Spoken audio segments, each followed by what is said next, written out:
40, yeah. Yeah, I think it'll be a $50 card. I think. And that's probably gonna be like 70 at least. Yeah. Okay, me and Don Fan will slap that. I don't think it'll be $70. Me and Don Fan will slap that price down real quick. And that's Last year, Jump Plus was $18 a piece at Nationals, if that's saying anything. Wow, really? Yeah, wasn't Luxray like? I could have sold all my Jump Bluffs for $18 a piece. Maybe like 15. They're buying them at like 15. Wow. At 18. Does anyone need Jump Bluffs now? I have like 18 of them. No thanks. No, the thing is that I'm saying that obviously during Nationals everything goes up, especially probably the most sought after card. That one could even hit $100. I'd say $100 is going to be its peak, but I want to say that it's going to be a $50 average card because it's obviously a good card, but I don't think it's going to be a dominant card in this format. I don't think it's going to be the kind of card that's just going to everybody's going to need to have 4 of or even 1 of. I think a lot of decks are going to want it, but it's not going to be that popular to the point where it's just going to boost its price that much. I think it'll be a $50 card for me. I think there's something to note where in the past couple of years, even back when you had like some of the EXs, decks never ran 4 copies or even like 3 copies of the Chase like rarities. Like you had level X's, you ran 1 of them. Most of the EXs you ran 2 of it alongside the rest of the line. Mew EX was really high because you ran 4 of them in the decks that were running it. With Magnezone, a lot of the decks that are big are going to run 3 or 4 copies of them. I do see it possibly taking over a Pidgeot type role. I've started testing that recently, and it's actually been pretty nice. I tried a 101 in Sonchamp actually, and it's been pretty good. But I see it just because you're going to want multiple copies of it, also. So I definitely see 50, even a little higher. Okay. As far as the actual card is concerned, I think it's very good. It's a staple in quite a few decks, but it's best in a deck that can actually use it to attack. So if you have things like Emboar, maybe the Rain Dance for Alligator, something like that, that's good because you can actually use it aggressively. But as a 1/0/1 line, not so great. I just don't see its power being that strong. If its power was like, draw 2 cards or look through your deck and get 2 cards or something like that, yeah, I mean, absolutely, it'd be a great 1/0/1 line. But, I mean, there's going to be times when you just have it out and play and you're not going to be able to use its power for a couple of turns. So be it. Anyways, we're taking a long time on these questions, so let's do them a little faster. This one's actually for Chris Fula. This is from Derek Cranky. Was there a reason besides the Japanese players playing Team Magma for putting Blossom Tech in your Blaziken list back in 04? Walrein, baby. Yeah. Because of me. Yeah, it's because of Kyle. Yeah, sort of. Let me actually refer that over to Drew because a lot of the innovations from the with the Blaziken, the only thing that I started off with was the higher originally 4 Delcatty line in, and we eventually cut that down a bit, but and Tom Dozel, I know, were very instrumental in getting a lot of the innovations with Blaziken decks. I just managed to get luckier than them that year. Like, Drew would be much better qualified to answer that question, actually. Yeah, I actually came in top 8 that year, too, with a pretty similar list. Blossom it wasn't for Magma at all, pretty much, before the tournament. We had no idea what the Japs were bringing, so it was for Walrein, which I faced in top 16, I think, versus Kyle, and I beat him. Worst day of my life.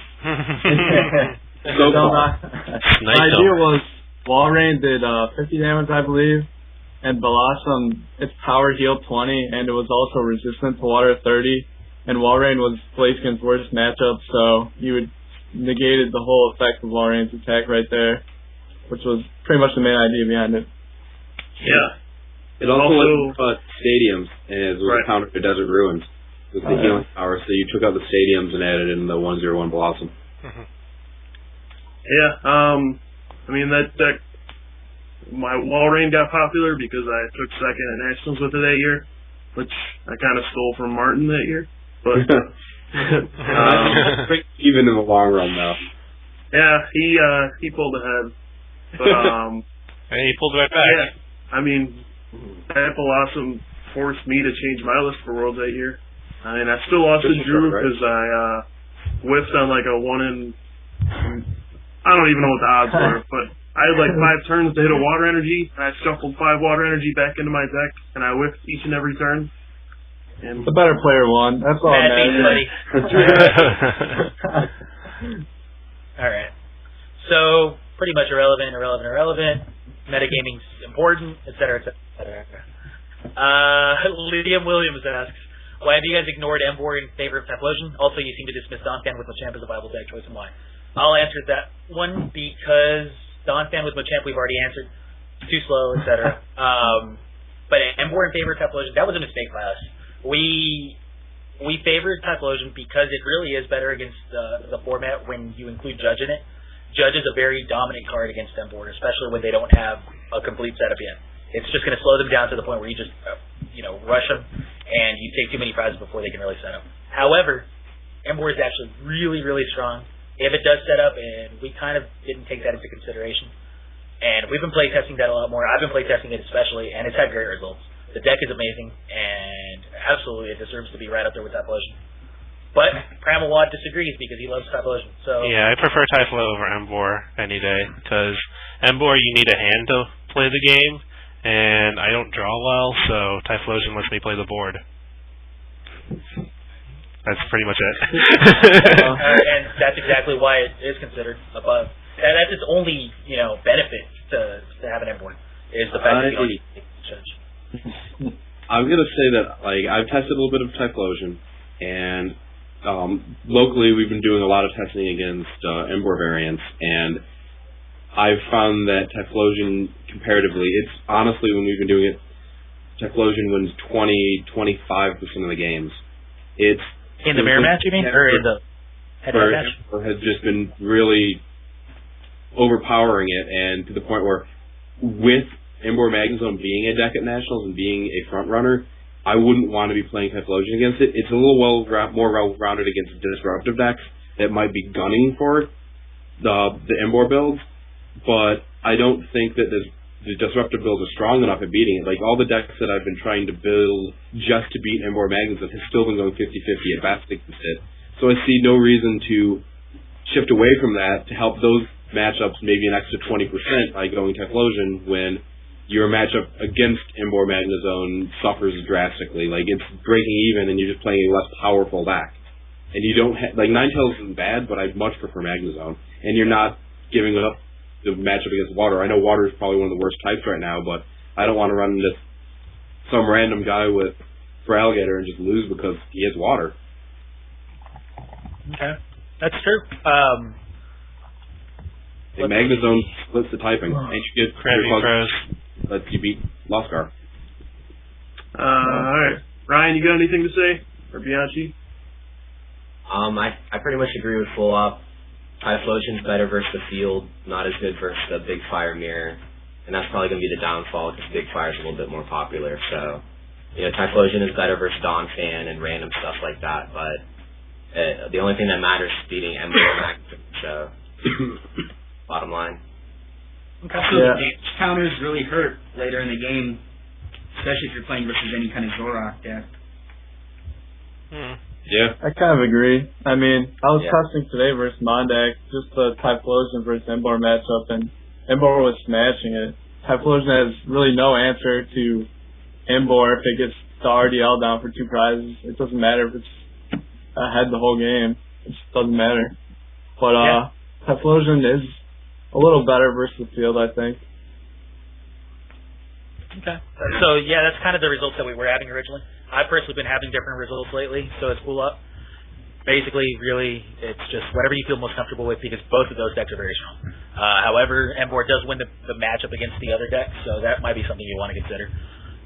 Anyways, I'm reading through Facebook questions now, and thanks a lot for all of these questions. We're getting quite a few, and we really appreciate that.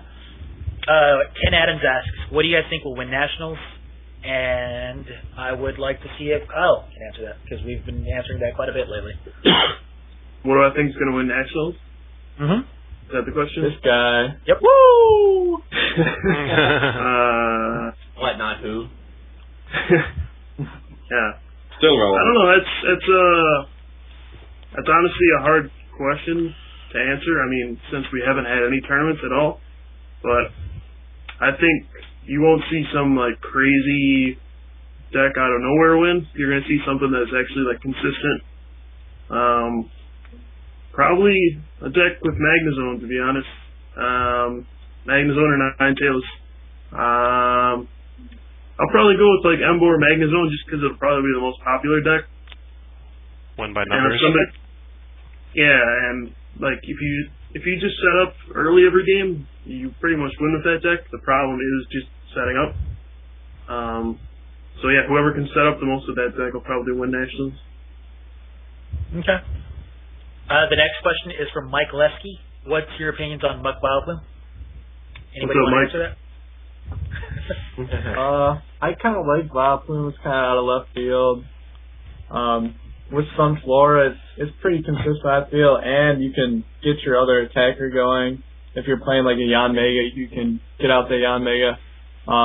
You can play a Spinnerack and lock a Cleffa and win that way pretty easily. Just get a bunch of people like that, I'm sure. Who noticed the Cleffa with the Spinnerack thing? Yeah, it's pretty dirty. Well, it's out of the bag now. It's pretty good. All your I don't know fault. about with Muck. Well, I like I don't Muck. really like Muck at all. Well, I kind of like Muck. Oh man, that's good. Because, like, you just, like, dragging up anything with powers, so, like, you can drag up Magnezone, and then they can't do anything. And then they just attach an energy and knock you out. I mean, You're confused, so. can you turn off abilities with and confused. Can you turn off Emboar with conditions? Nope. An ability. They just run through you still. Yeah. Pointless. Yeah. All I know is it has a really bad matchup against Donphan, because I destroyed Kyle using that deck against me, and really all you have to do is just not bench anything, and Muck is irrelevant, and they can't really one-shot you, so you're in good shape. Vileplume, it's cute and everything, but at the end of the day, your deck's too slow because you don't run enough trainers. Let's be clear. You beat my Vileplume, Muck, Miss Magius, Noctowl deck. I destroyed it. I didn't just beat it, buddy. I destroyed No, it. you almost lost, okay? You were like Two prizes. I you don't were one consider card all away the from losing to my second black belt, alright? What do you guys think about I don't Black know. Belt in this format? I don't like it. I don't want to How devote spots to a card that requires you to be losing when most of the games come down to it's still going to progress in like 6 turns and the game's over once the exchanges start. I don't ever want to put card like that's why I don't like Twins and anything outside of Lost Scar. Like I don't want to devote card spaces towards accepting the fact that I'm going to be likely losing anyways before it does anything. We don't have Claydol and we don't have Yuxi, so we need supporters to draw us cards, and Black Belt doesn't. So that's simple for What me. about Fox training? It's like a compromise. It's also not legal. It's not. Okay. Is it? No. That was Legends That's Awakened. even better reason not to use it outside That'd be broken. I How do you know that, Kyle? God. Because I know everything about Pokemon. Encyclopedia of Pokemon. Yeah, we probably wouldn't like stumbled onto it if it was. Pokedex Alright. entry on Fossil Grimer, Kyle. Go. What? Pokedex entry on Fossil Grimer. Go. That's stupid. Nobody knows that. Like, sticky hands. Prim's got it open on his browser over there. He's got a snipe question. All right, Cody Syndical Banker asks, is Kyogre Groudon Legend any good? Would Ruins of Alph be a viable stadium for Donphan variants against Yanmega? Oh, I actually tried this. Kyogre Groudon, Kyogre Groudon